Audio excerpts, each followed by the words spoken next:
భద్రాద్రి కొత్తగూడెం జిల్లా మణుగూరు మండలం దానధర్మ ట్రస్ట్ ఆధ్వర్యంలో రాముడు సీత హనుమంతుడు గుడి ధ్వజస్తంభ కార్యక్రమానికి గుడికి మైక్ సెట్ వితరణ చేసినట్లు చైర్మన్ గంట రాధ తెలిపారు. గంట రాధ మాట్లాడుతూ అశ్వాపురం మండలం కుమ్మరిగూడెం గ్రామంలో సుమారు 25,000 రూపాయల విలువ గల మైక్ సెట్ ని గ్రామ పెద్దలకు అందజేశామని అన్నారు. సహకరించిన పెద్దలకు ట్రస్ట్ సభ్యులకు ప్రత్యేక కృతజ్ఞతలు తెలిపారు.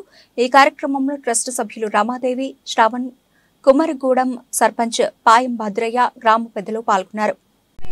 నా పేరు రాధా, మాది మణుగూరు మండలం భద్రాద్రి కొత్తగూడెం జిల్లా అన్నారం గ్రామం. నేను దాన ధర్మ ట్రస్ట్ నిర్వాహకురాలుగా పనిచేస్తున్నాము. ఇప్పుడు ప్రస్తుతానికి అశ్వాపురం మండలం కుమ్మరిగూడెం గ్రామంలో మనకి 1, 2, 3, 4వ తారీఖులలో రాముడు, సీత, హనుమంతుడు, లక్ష్మణుడు, బొడ్రాయి ధ్వజస్తంభం అనే విగ్రహ ప్రతిష్టలు జరుగుతున్నాయండి. వీటికి మన దాన ధర్మ ట్రస్ట్ నుండి విగ్రహాల ధ్వజస్తంభం కూడా ఇవ్వడం జరుగుతుంది. అలాగనే ఆ గుడికే మనం ఇప్పుడు దాన ధర్మ ట్రస్ట్ నుండి మైక్ సెట్ కూడా ఇవ్వడం జరుగుతుందండి. ఈ విగ్రహ ప్రతిష్టకి మనం అన్ని 1వ తారీఖు నుండి కార్యక్రమాలు జరుగుతాయండి. ఈ వీడియో చూసిన దయగల దాతలు ఎవరైనా ఉంటే ఈ కార్యక్రమానికి ఇంకా కొంచెం హెల్ప్ చేయాలని చెప్పేసి నేను కోరుకుంటున్నానండి. జై శ్రీరామ్ అండి.